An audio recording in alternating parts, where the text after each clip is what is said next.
Hi everyone, in front of me I've got Samsung Tab Active 3 and let me share with you how to reset network preferences on this device. So let's start with opening the settings, and in this left section scroll down to the very bottom to find General Management. Now let's tap on Reset. And as you can see on the second position, we've got the option we're looking for. So let's tap on it. Here your device will of course inform you what it will actually reset, so Wi-Fi, mobile data and Bluetooth. If you're ready, tap on Reset Settings. Of course you will have to confirm it with the screen lock. And here we've got the information that this operation cannot be undone, so be aware about that and then tap on Reset.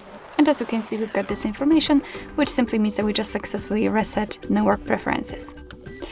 Alright, so that will be all. Thank you so much for watching. I hope that this video was helpful, and if it was, please hit the subscribe button and leave the thumbs up.